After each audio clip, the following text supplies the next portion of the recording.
Beginners, if you have been watching everyone around you at work, maybe even in your own kitchen or at school, talking about AI and starting to think, I am behind and it's too late to catch up. Hold that thought. You are not too late. There was a report out from Google that talks about how adoption is amongst developers. 2025 DORA report. They said that about 90% of survey respondents, these are developers, are using AI at work. But when we think about it, this is the cutting edge, or the people who are already technologically savvy and on the cusp of technical development that are using AI at these numbers.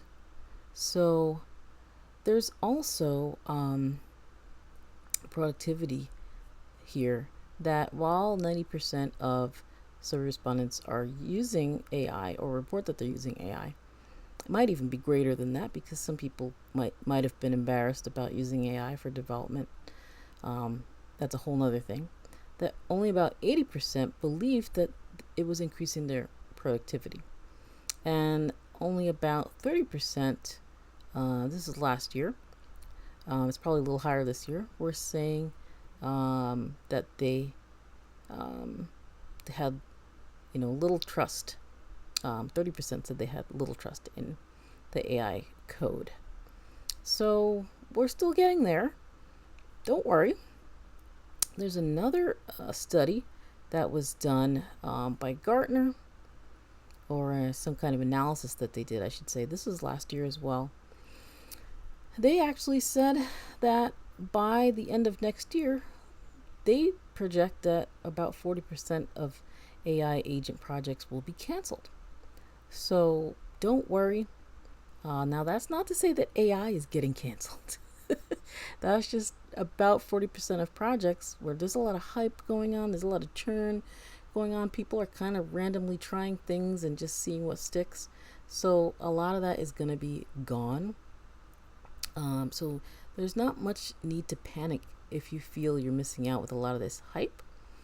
But Gartner also went on to predict that at least 15% of day-to-day work decisions will be made autonomously through agentic AI by 2028. And then about a third of enterprise software applications will be including agentic AI by 2028. So it's still early days. There's still time to learn this stuff at your own pace. Don't freak out. Don't panic. If you feel like you're scrambling to catch up, it's still early enough. You still have a couple of years maybe before some of these predictions start really impacting you, and before it starts to feel urgent. Last thing I'll say is think of it like email. If you remember way back in like 1996, 97, people weren't using email that much. Maybe 95. Fast forward to 2005, you're really gonna be hurting if you weren't getting into email at work. So those people who were early adopters of email back in 95, 96, and so on, they weren't like super geniuses. They were just early adopters. So don't worry about it. If you don't know where to begin, send me a DM or mention something in the comments, and we can have a conversation about when to start. The best time to start was maybe a year ago. The second best time to start is today.